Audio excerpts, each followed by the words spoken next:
اپنے پاس مہمان بلایا اور بلا کر یہ تحفہ عطا فرمایا اور فرمایا کہ اگر آپ کی امت میں سے کوئی نماز پڑھتا ہے تو یہ اس کے لیے یہ شرف حاصل ہے کہ گویا وہ میرے سے ملاقات کر رہا ہے. جگہ کا نہیں بتایا کہ کس جگہ پہ پڑھنی ہے. یہ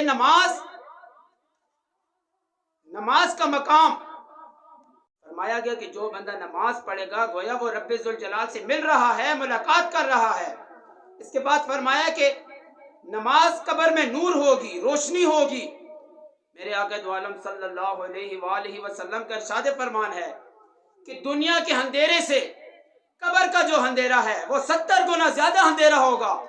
لیکن ساتھ یہ بھی فرمایا کہ جو مومن بندہ ہوتا ہے، رب ذوالجلال کے جو پیارے ہوتے ہیں، دنیا میں رہ کر ذکر و اذکار کرتے ہیں، رب ذوالجلال نے ہاتھ پاؤں عطا فرمائے، آنکھیں عطا فرمائی، اولاد سے نوازا، جان دی، مال دیا، رزق دیا، ہر چیز دی.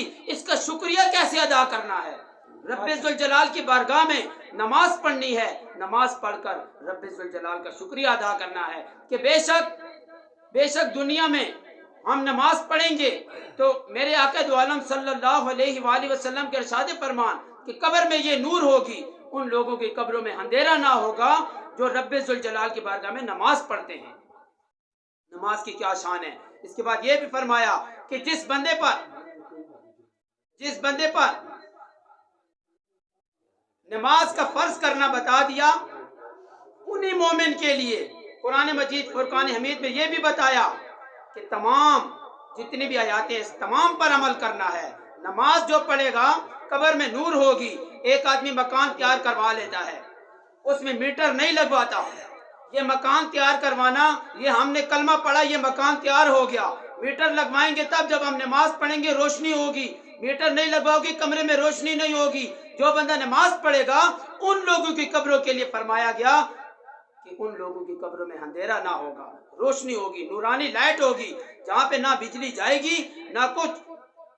بے خوف قبر میں وہ اپنی عبادت میں پڑا رہے گا، مرتا نہیں ہے. مرتا وہ ہے جو کافر، جو غیر مذہب ہے، وہ مر جاتے ہیں. جنہوں نے کلمہ نہیں پڑھا وہ مرتا ہے.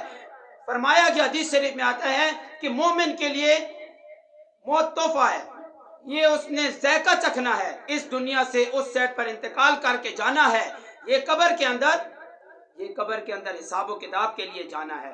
اور قبر میں اگر ہم مر جاتے، ختم ہو جاتے تو قبر میں حساب کتاب کیسے دیتے؟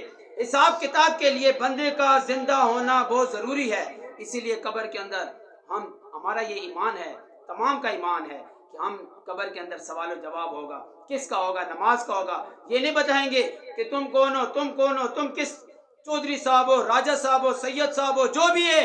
لیکن نماز، جو بندہ نماز سے نہیں محبت کرتا اس کی قبروں میں اندھیرا ہوگا، روشنی نہ ہوگی. کیونکہ میرے آقا دو عالم صلی اللہ علیہ وآلہ وسلم خود اتنی طویل نماز پڑھتے کہ صحابہ کرام رضوان اللہ علیہم اجمعین عشاء کی نماز پڑھ کر جب گھر جاتے ہیں، واپس لوٹ کر تہجد کی نماز کے لیے دوبارہ آتے ہیں تو کیا دیکھتے ہیں؟ نبی پاک صلی اللہ علیہ وآلہ وسلم آپ نماز کی حالت میں اور حتی تورمتا قدمہ، حدیث شریف کے ہیں کہ حتی تورمتا قدمہ، کہ قدم مبارک سوج گئے، ورم آ گیا پاؤں پر. جب نماز سے فارغ ہوئے تو صحابہ کرام رضوان اللہ علیہم اجمعین عرض کرتے ہیں یا رسول اللہ صلی اللہ علیہ وآلہ وسلم، آپ تو رب ذوالجلال کے پیارے ہیں، آپ نے تو ہماری بھی بخشش فرمانی ہے، پھر آپ اتنی لمبی نماز اور اتنی طویل نماز اور نوافل پڑھتے رہتے ہیں، یہ کیوں ساری رات؟ فرمایا کہ کیا میں رب ذوالجلال کے شکر گزار بندہ نہ بنوں؟ رب ذوالجلال نے دیکھے مجھے کلمہ عطا فرمایا، میری امت وہ ہمارے لیے سب کچھ کرتے تھے، لیکن رب ذوالجلال کے پاس جب گئے تو وہاں بھی امت، یہ وہ امت ہے جو کہ غوث پاک سرکار کی چاول تو کھاتی ہے 11ویں شریف کی، لیکن اس پر عمل نہیں کرتی. ٹھیک ہے، یہ وہ امت ہے، یہ ہم وہ مسلمان ہیں کہ جو چاول کھاتے ہیں اس بندے کے اوپر چاول حرام ہوتے ہیں جو ان کے درس پر عمل نہیں کرتا ہے. غوث پاک سرکار کے جو درس پر عمل نہیں کرتا اور چاول کھا کے گول ہو جاتا ہے، یہ درس کے خلاف ہے. کیونکہ غوث پاک سرکار جب آپ 11ویں شریف کے چاول پکاتے تھے، نیاز پاک پکواتے تھے، تو اس سے پہلے درس دیا کرتے تھے کہ بھائی ماں باپ کی خدمت کرنی ہے، ادب کرنا ہے، احترام کرنا ہے، نماز پڑھنی ہے اور اپنی ایک ایک سانس کو ضائع نہیں ہونے دینا ہے، تبلیغ کرتے تھے، نماز کی بتاتے تھے۔ تو جو نماز ابھی پڑھتے ہیں، ماں باپ کا ادب کرتے ہیں، خدمت کرتے ہیں، ان کے درس پر عمل کرتے ہیں، وہ تو چاول کھائیں، نیاز بھی کھائیں، کیونکہ دیکھیں کہ غوث پاک سرکار نے خود کتنی عبادتیں فرمائی ہیں۔ کوئی بھی اولیاء اللہ، جتنے بھی اولیاء کرام ہیں، تمام نے نماز سے محبت کی، ذکر و اذکار کیا۔ تہجد کے نماز کا کتنے فائدے ہیں؟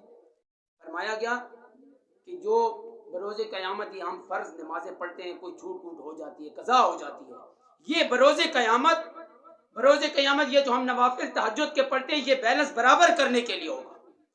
اتنی کام آئے گی یہ تہجد کی۔ جب انسان تہجد کی نماز کے لیے اٹھتا ہے، رب ذوالجلال اپنے پیارے نورانی فرشتوں کو حکم فرماتا ہے کہ جاؤ اور اس کے اوپر رحمتیں بچاؤ، اس کے اوپر رحمتیں فرماؤ، اور تم گواہ رہنا میں بروز قیامت اس بندے کو اپنے انبیاء کرام کی لسٹ میں اور ان کی صف میں سے اٹھاؤں گا۔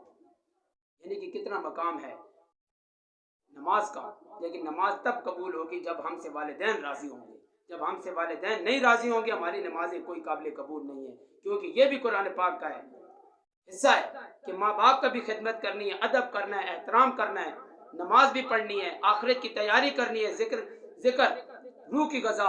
انسان اپنے لیے ہر چیز کھاتا ہے، مرغی کھاتا ہے، طرح طرح کی رحمتیں کھاتا ہے، فروٹ کھاتا ہے کہ یہ صحت کے لیے ٹھیک ہے، لیکن روح کی غذا کیا ہے؟ اللہ کا ذکر۔ جو بندہ رب ذوالجلال کی یہ جو دی ہوئی تحفہ ہے ہمیں نعمت روح، اس کو غذا نہیں پہنچا سکتا تو اس کا انسان ہونے کا کیا فائدہ ہے؟ روح کی غذا ہے رب ذوالجلال کا ذکر۔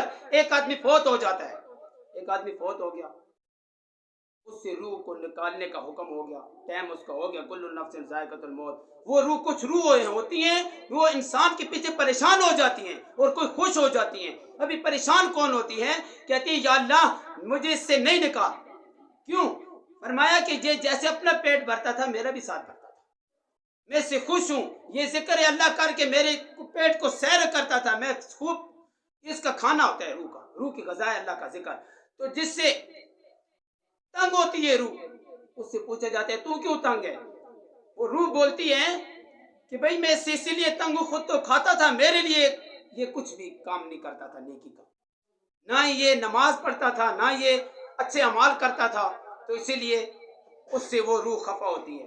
لہذا وضو کے باوضو رہنے سے میرے آقا دو عالم صلی اللہ علیہ وآلہ وسلم کا ارشاد فرمان ہے، یہ صحابہ کرام کی بھی سنت ہے، آقا دو عالم صلی اللہ علیہ وآلہ وسلم کی بھی سنت ہے کہ باوضو 5 وقت انسان کو رہنا چاہیے، 5 نمازوں کے لیے بھی، اور 24 گھنٹے باوضو رہے، رات کو سوئے تب بھی باوضو ہو، یہ صحابہ کرام کی سنت ہے۔ آج کل تو وضو کرتے ہوئے پانی ضائع کر رہے ہیں، ٹوٹیاں کھل رہی ہیں، ان کو منع کرو تو بھئی یہ ان کو برا لگتا ہے، لیکن پانی کا ضائع نہیں کرنا چاہیے۔ اور وضو جو ہے وہ جب آدمی کرے بسم اللہ والحمدللہ سے شروع کرے، اور یہی وضو یہی اپنے عقیدے میں رہے، اور اس کے اپنے دل میں یہی خیال رکھے کہ ایسے صحابہ کرام رضوان اللہ علیہم اجمعین جب وضو فرماتے تو رونے لگ جاتے زاروں قطار، کہ اس وضو کا اگر کوئی مقام سمجھے کہ وضو کا کتنا مقام ہے۔ اور وضو سے جب فارغ ہوتے تو کلمہ شہادت والی انگلی اٹھا کے اشہد ان لا الہ الا اللہ وحدہ لا شریک لہ واشہد ان محمدا عبدہ ورسولہ یہ پڑھتے، اور وضو کے ٹائم باتیں نہیں کرتے تھے۔ اگر وضو کے ٹائم میں باتیں کی جائیں تو یہ فرمایا کہ وضو مکروہ ہو جاتا ہے، کیونکہ وضو ایک ایسی چیز ہے کہ یہ نماز کا ایک حصہ ہے۔ تو لہٰذا وضو بھی ایسے طریقے سے کریں جیسے کہ صحابہ کرام رضوان اللہ علیہم اجمعین وضو فرماتے تھے، اسی طرح ان کے درس پر عمل کر کے یہی آخرت کی تیاری ہے، یہ قبر کی تیاری ہے۔ ایک شخص آیا کہتا ہے یا رسول اللہ صلی اللہ علیہ وآلہ وسلم قیامت کب آئے گی؟ تو پوچھا گیا قیامت کب آئے گی؟ تو آقا دو عالم صلی اللہ علیہ وآلہ وسلم نے ارشاد فرمایا کہ تو نے قیامت کے لیے تیاری کیا کی ہے؟ فرمایا کہ میں کیسی تیاری کروں؟ فرمایا نماز پڑھ، اچھے اعمال کر، ماں باپ کی خدمت کر، ادب کر، کل قیامت ہے۔ جب انسان کی آنکھ بند تو قیامت اس کے لیے شروع ہے، حساب کتاب اس کا شروع ہے۔ تو اسی لیے دعا ہے کہ رب ذوالجلال 5 وقت کی نماز پڑھنے کی توفیق عطا فرمائے، اور اپنے ماں باپ کی خدمت ادب کرنے کی توفیق عطا فرمائے، صحابہ کرام رضوان اللہ علیہم اجمعین کی سنتوں پر عمل کرنے کی توفیق عطا فرمائے۔